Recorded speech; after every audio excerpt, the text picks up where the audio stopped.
Across the continent, there is an emerging wave of brilliant African women who are changing the face of STEM, from Nigeria to South Africa to Kenya to even Ghana. Those women are excelling in various STEM fields. They are mathematicians, scientists, engineers, and even technologists, and they are thriving. Those women are challenging stereotypes and paving the way for more girls to pursue careers in these fields. And this will be our talking point on today's program, as we'll be joined by the first female president of the Nigerian Society of Engineers, Margaret Oguntala, to know how Nigerian women are making waves in STEM and how she came into the first office. Margaret will join us immediately after our lined-up segments of Women in the News, About Now, and Voices segments. Just stay with us. We'll be right back. Women drawn from different sectors and strata of society, such as women thought leaders, civil society, academics, public service, Elders Forum, and retirees held a Zoom call under the auspices of Women in Politics Forum on feminization of corruption in Nigeria, a call to action, calling for the suspension of the Minister of Interior Olubomi Tunji-Ojo and thorough investigation of the alleged fraud in the Ministry of Humanitarian Affairs. The forum also wants the head of service to investigate the permanent secretary, whose duty as the administrative head is to advise the minister.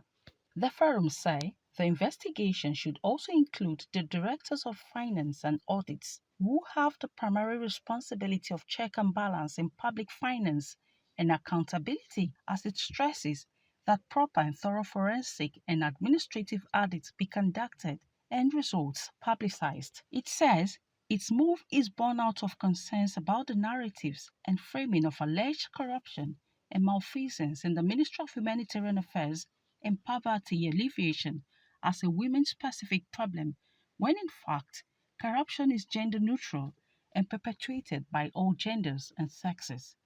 The women noted that it is essential to recognize that such biased assessments can reinforce gender stereotypes and hinder efforts to achieve gender equity. To contain the challenge of feminization of corruption, as is currently the trend in Nigeria, the following recommendations were proposed. There should be proper investigation of the cases of corruption and malfeasance in the Ministry of Social Intervention Funds, and culprits should be punished according to the law. The traditional chiefs and elders of Zedu, Grand Gade County in eastern Liberia have partnered with Spotlight Initiative in their quest to eradicate female genital mutilation in the region. Chief Wilford Gar, a member of the National Traditional Council of Chiefs and Elders of Liberia, and Ma Rebecca Yao, a respected head of the Women's Sowe in Grand Gade County, share their inspiring stories of personal growth and community transformation, as they say they believe that traditional practices held the key to a better and transformed lifestyle. But however, the misbeliefs and misconceptions clouded their judgment. Things changed when Spotlight Initiative reached Grand Gade County. Spotlight Initiative partners with traditional chiefs and elders to combat harmful practices that perpetuate inequality and violence.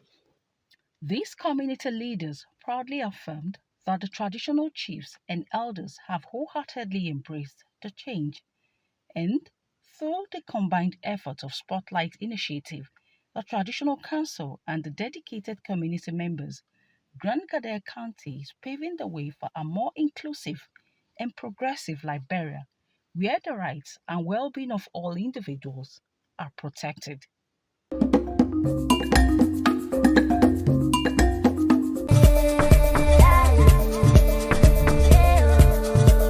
Female artists are a major driver of the Afrobeats phenomenon, producing some of the top singles and collaborations that rank as the most streamed Afrobeats hits, both on the continent and abroad.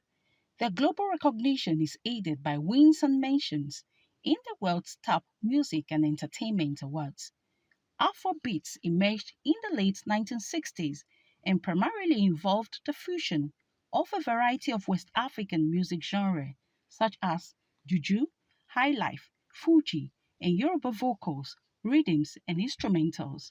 During this period, the music grew mostly on the continent and was primarily associated with two African countries, Nigeria and Ghana.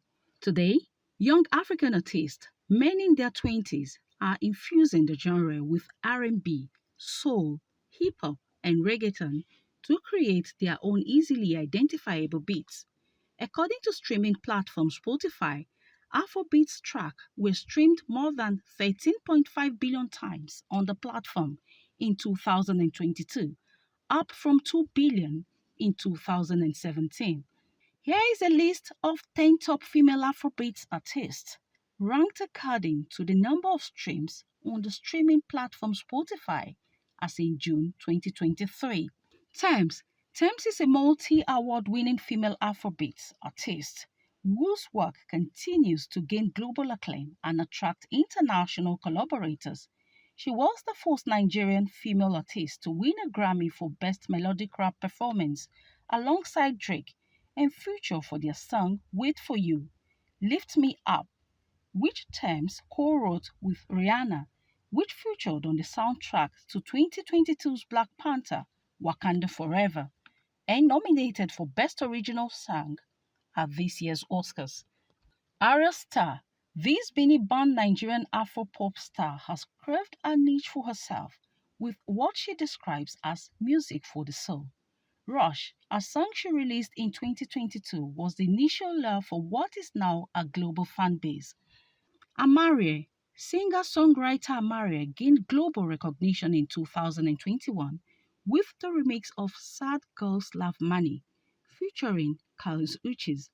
The Ghanaian American released her second album, Fountain Baby, this year, which further cemented her as an Afrobeat fan favorite. La Bianca, best known for her breakthrough single People, which was inspired by her clecrothemia, a mild form of bipolar disorder. La Bianca's music has been primarily streamed in London, Amsterdam, Rotterdam. The Cameroonian-American singer rose to international prominence after appearing in season 21 of NBC's The Voice in 2019. Dako's single Gangsta, which featured British rapper One Arson, catapulted the Nigerian-born British rapper and singer to fame. The song peaked at 22 on the original singles chart and won on the 2020 UK Afrobeats chart. Tiwa Savage, dubbed the Queen of Afrobeats, Tiwa Savage will be the first female Afrobeat artist to headline Wembley Arena in November, marking yet another milestone for the Nigerian singer, songwriter, and actress. Her songs are mostly in English and Yoruba and include R&B, pop, and hip-hop. Faith is a fast-rising Nigerian female artist who rose to prominence during the COVID-19 lockdown with soulful lyrics and hypnotic vocals. Her hit song, Baby Rhythm, a follow-up to her single Beautifully, has recently gained international attention.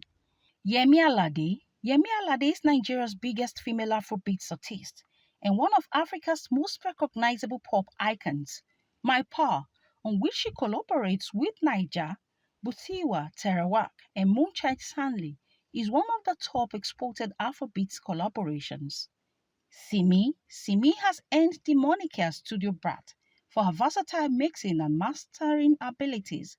This Nigerian singer, songwriter, and actress began her music career as a gospel singer, and her debut studio album, Ogaju, was released in 2008. Gyaki, this Ghanaian songbird, is famous for the hit song Forever, which has also seen the release of a remix by Nigerian Afrofusion star Omale. Gyaki released her debut single, Love is Pretty, in 2019.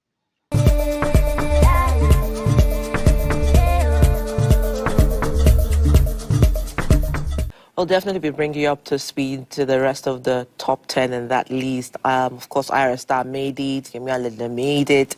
The list is endless. Of course, Tiwa Savage also made it. And Pick up to our young female Nigerian artists who had made it on that list, and I think we'll see more of them in this year 2024.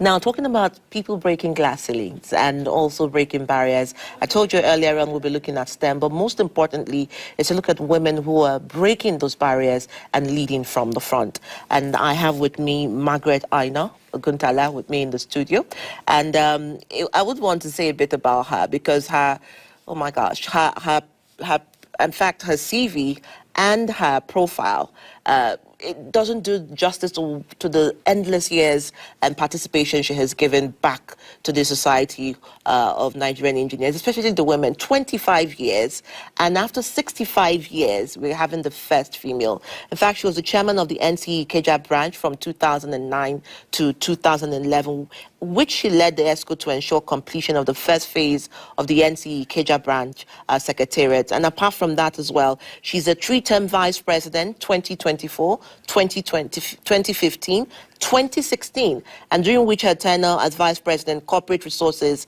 and media as well. And of course, you want to also know that she served in the Nigerian Society of Chemical Engineers in various capacities and associations of professional bodies and had numerous awards as well. And she's with me live in the studio, not via Zoom.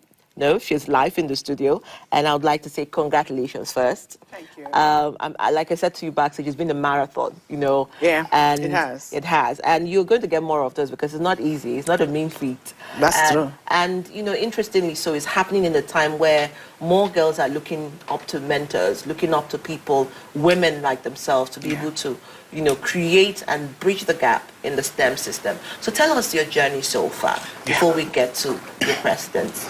Well, thank you very much, Adora. You're welcome. My journey so far. Well, I joined the Nigerian Society of Engineers, like you have said, in 1995. And incidentally, I joined the Association of Professional Women Engineers of Nigeria first, and then went on to join the Nigerian Society of Engineers. Prior to that, I'd been a member of the Nigerian Society of Chemical Engineers.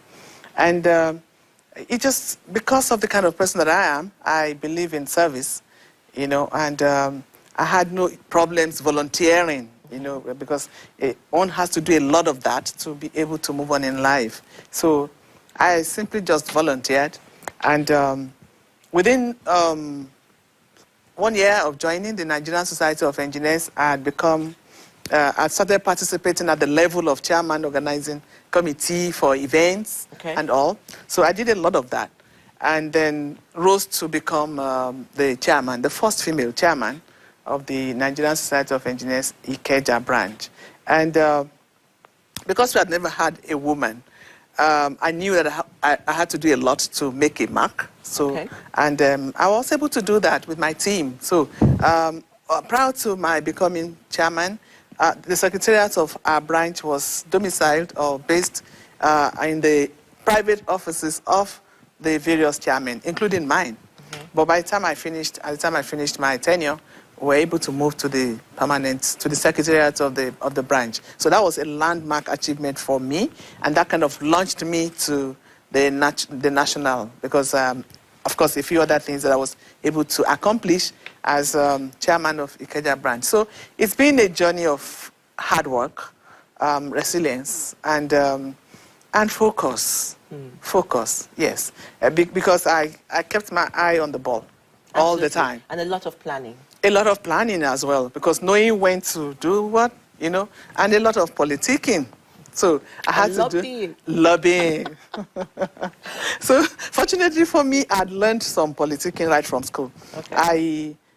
I contested and won election into the University of Benin Engineering Student Society in 1981, and then later became, in my 300 level, I went to the student union. Even as an engineering student, I had my eye on some kind of politics, and I enjoyed it.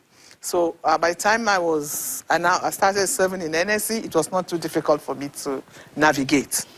So I also knew, so collaboration is also one of the things that I learned along the way in my journey, collaborating with other people. So I learned to build bridges across, because I'm from the Southwest. And you can't win election when you are, you know, espousing your in your own community. So I learned to build bridges across geopolitical zones. And one other thing that worked for me was the fact that I was born in Ondo State. I grew up in Kwara State. I went to the University of Benin. Then I served in Kano. So I would say that I'm a true Nigerian. So mixing with people, collaborating with people, building bridges with other people is something that I've done almost all my life. Okay, so, and of course you went to St. Clair's Grammar School. St. Clair's Grammar where School. you were a prefect in your I was social prefect. Social prefect. So yes. It started from, I mean, some people in the local parlance, they your body. All right, so let's look at STEM. You know, when you look at science and you look at mathematics, you look at engineering, it doesn't. Young girls are usually not, raised to think in that direction. Yeah. And throughout education, most of them are also limited to access to some of this, conversations around those courses. And so find it very difficult in the later years to begin to think science. Yes. What would you think, should be the right approach, especially coming from the curricular approach and perhaps starting from the home? Well, starting from the home, let me take it from starting from the home. You see, the major problem that you have, the greatest barrier, is the one that comes, there's a traditional one, the cultural barrier. And it usually starts from home. For instance, the mother will encourage the boys to go play football. The girl goes to the kitchen. And then in buying toys for them, they will buy serious toys for boys, and then Barbie doll and sewing kits for the girls. And cooking utensils. And cooking utensils. Yeah. So that means that right from the home, the girl child is brought up to believe that she doesn't need to get into any serious or technical vocational line or field, but just become a teacher or a tailor or something.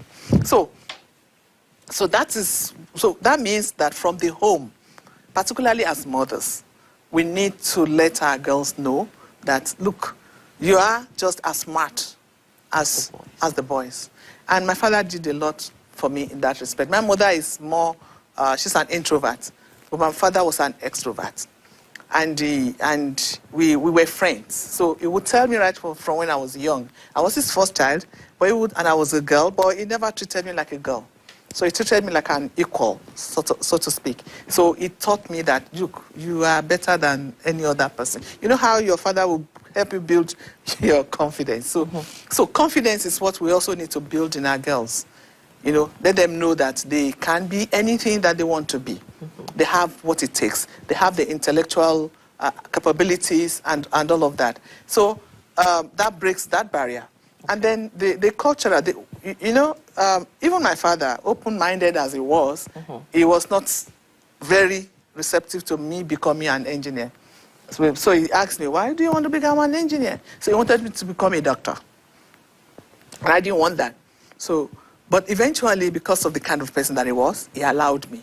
So we also need to come out of that kind of, thinking or mindset, So we bring them from cradle.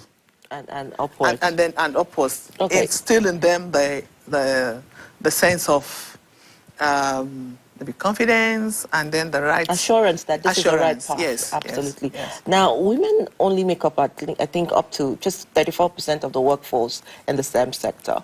And the conversation is that there should be more mentorship, from women like you. Now you are the president. Yeah. What's your mandate towards that? How are you going to look at reviewing how more girls can get into the STEM spaces and also use that to open up membership for more women in the association? Yes. Okay. We actually have a division of the Nigerian Society of Engineers that does that. And they do it very well. Okay. The Association of Professional Women Engineers of Nigeria. So they have taken their campaign to the primary school. They have a program, I think it's called Invent It, Build It, Build It, which they took to the primary school. They build laboratories for them. They teach them how to put things together, construction of bridges in the simplest way. So what I plan to do now is to work more, support Upwin to be able to carry out those programs. And it's through collaboration. So we, as NSC, it's easier to get collaborators and partners for such programs, than Upwin, which is just a division of the NSA. So the mentorship now is what I'm also planning a lot of mentorship, but of course for NSC it will include boys. Boys, absolutely. Yes, it will include boys. But I have there's an academy. I call it an academy which was launched in 2022. It's called Margaret Aino Oguntala Capacity Development Academy for girls. So this is to mentor girls, to help them to become entrepreneurs, to attach them. We attach them to industries where they can have hands-on training. So and it's meant for young graduates. So I intend to also continue with that on a larger scale, So and then as much as possible, I have a lot of young girls that I mentor. Absolutely. So now I know that I have building program yes, as well. Yes. So now I know that I have a greater responsibility to do that. So because they look up to me now, I mean I'm a kind of inspiration to them. So I intend to engage more with them. So how are you going to engage government? Because it's always been a problem, in terms of, their political will to keep things going and also to shove up the numbers of responsibilities and inclusion of Nigerian engineers in the process. Yes, my immediate response to that will be to have a kind of think tank for policy formulation. A think tank that will be proactive, in looking at what we need to do, what government needs to do, and putting together a paper or a discussion, or roundtable discussion from time to time we'll invite them, engage them more, and continue to talk to them, because I think that's just about what we can do, And the more the conversation that we have, the more we engage with them, the more when we also kind of improve our own visibility, making them realize, and then also giving back, having more impact in the community, I'm sure that they will reckon more with us. And again, in terms of, taking it down to the grassroots, especially community adoption of several things, how are you going to also look at including communities? Well, that's even something that we started earlier before. I think since about 2 years ago, we've been doing it. So we have our branches all over Nigeria. We have about 86 branches, which include about 5 in the diaspora. So the 81 branches in Nigeria have the mandate, to do projects, to identify challenges in their immediate environment and offer engineering solutions to them. And as a matter of fact, in the last, my immediate predecessor took an idea to council that if for a company, for a branch, because we have what we call the branch group dynamics competition every year for the best branch. By the way, I won it when I was chairman of Ikeja branch. I'm not surprised. So, but for any branch to qualify for that competition, that branch must have a documented community project. So it's something that we have started, and we only do it on a larger scale, encouraging the branches to to have such community projects, which at the headquarters we can assess, we'll monitor, we'll also evaluate from time to time.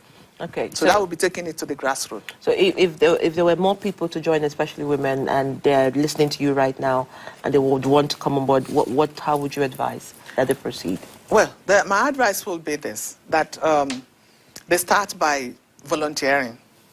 Because when you volunteer, then people have the opportunity to know, you have the opportunity to showcase yourself, your talents, your abilities, your capabilities, and your professional know-how. So once you do that, then it's easier for people to identify you and then give you greater roles, and then you improve your capacity. You also develop along the line, you also develop yourself academically, professionally, and all of that. So to ensure that you make yourself ready for higher roles as time goes on. And then hard work is, there's no gainsaying that you have to be very hardworking, and you must be resilient. And so with hard work and capacity, there is no hiding place. No. There, you'll definitely be identified. Yes. I know that we're running out of time. I was going to talk to you about mathematics anxiety, because you have a lot of young girls, who have maths anxiety, and I think that's where the loss of self-confidence, starts from. So what would you advise in terms of the teaching of maths and its inclusion in the curriculum? The thing is, the best way to it is to make it as simple as possible. I had two types of teachers, mathematics teachers. And the first one that I had, I just didn't like her. So I didn't like mathematics. And then came this woman. Well, I went to a girls' school, so most of our teachers were women. And then came this woman who broke it down. Oh dear. She broke it down completely and made it much easier. So I think we should teach mathematics with real life experiences, so that it's easier for the children to grasp. And then they will understand that it's just mathematics is your everyday. It's something that you see every day. It's not rocket science. Absolutely. Thank you so much. Well, you've heard it from her. If you don't like your maths teacher, you may not like mathematics. So you have to like your teacher before you like your maths. But basically saying is to simplify it for girls, and that with the growing number of girls in STEM, mentorship is key. Thank you so much. Thank you. Congratulations. Thank you. And I'm sure you'll be doing very remarkable things as the first female president. I plan to. God helping me. And you will. You will. On this side of it, I'll say thank you so much for joining us this evening. And it's been wonderful talking to Margaret Aino Guntala. And like she said, watch out for this space. My name is Adora Sidney Jack. Goodbye for now. All across the nations, all around the world, we men are longing to be free. No longer in the shadows, forced to stay behind, but side by side in true equality. So sing a song for women everywhere. Let